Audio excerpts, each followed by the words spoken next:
Hello and welcome lovers of indie games. Today we'll be talking about the newly released game Absinthia, Another Night Bewitched, a refreshing JRPG that centers around the story of love and betrayal.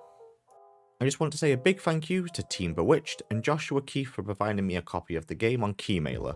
It really does mean a lot to me and I hope you enjoy the review. Now as always, let's jump straight into the review as we'll be talking about the story, gameplay, graphics and what I thought about the game.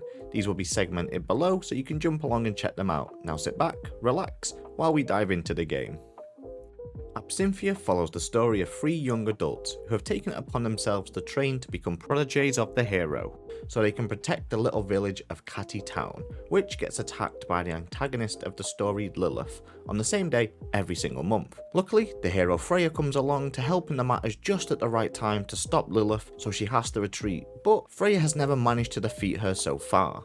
The three apprentices of the story are Sera, a young feisty warrior who wishes to protect her grandmother from any danger after her parents were taken in a previous attack. Thomas, a young mage who was taken after his grandmother himself, who was the greatest mage that ever lived and hopes that he can learn from her past teachings, and Jake, a young thief who has grown up without a family but has become a major part of Thomas's life as they both show love for each other now. Each one of them plays a major part of the story in Absinthia, and each has a different tale to tell through the main quest or hidden side quests you need to find by interacting with the people of the world.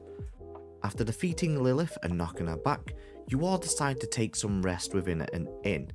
It is there then that you are learning all about what it truly means to be the hero, but sadly during this time, the village is suddenly attacked on a different day than normal, and the whole village is now in danger. You rush back to help out the villagers, but sadly, all it takes is one loss in particular to truly begin the quest, the adventure to end Lilith once and for all. The story has truly pulled on my heartstrings, and I don't want to give any more away as when it comes to JRPGs, the story is normally the most amazing part.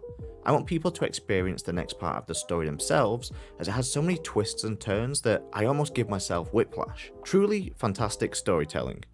The game has a length of around 10 to 12 hours depending on if you do the side quests, and that just ticked me over nicely. I didn't need to rush through, and knowing that it wasn't 50 hours long actually made me want to play it more, knowing that I'd get more info about the story faster. Let's move along to gameplay now, and we'll start with combat. I'm a huge fan of the old school combat from JRPG games.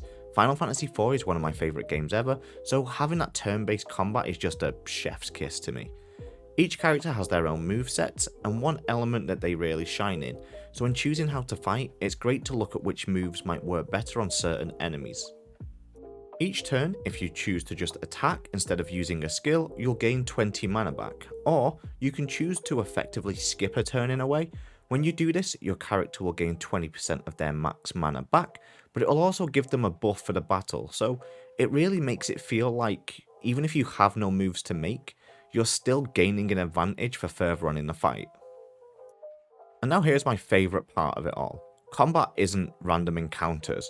I can't tell you how many times I have the Final Fantasy X battle song stuck in my head. Snap out of it. The enemy mobs can be seen on the map, and you have to walk into them to start the battle, and I wish more games took this kind of combat style, as it gave me time to think, do I need to heal my team, or do I need to change anything about what kind of armor or weapons they're using, or can I find a way around here if I don't want to fight? It puts the choice in the player's hands, and that's what we want, to choose how we want to play the game.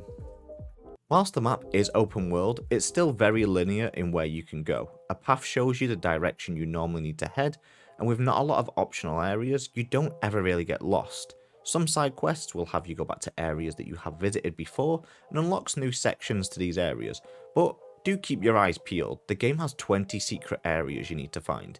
These give you great additional loot and optional bosses that can give you some of the best weapons in the game. Graphics are so on point. It's really captured the charm of that 90s JRPG-esque gameplay, but added just more of an updated colourful pop to it. So when each character comes up on the screen as they're talking, you can tell that love has been poured into each and every one of them. Pixel art is the best. I mean, it's actually been confirmed somewhere, I'm sure of it if you just look. But I instantly appreciated every detail, as I'm sure it must have taken so long to get some of the characters completed, but the backdrops must have taken longer, and I mean look how detailed this area is. From the broken tree on the left to the little mushrooms in the middle. I'm in love with these visuals. Absinthia is a must play for anyone who really enjoys turn-based combat, and there's a fantastic story that goes along with it. I truly enjoyed everything about this game that it had to offer, and the relationship between the characters just hit me in the feels all the time. I'm such a sucker for a story about love and loss. Thank you to everyone that stayed around until the end, it really does mean so much to me, and I hope you all have a great rest of your day. Bye bye!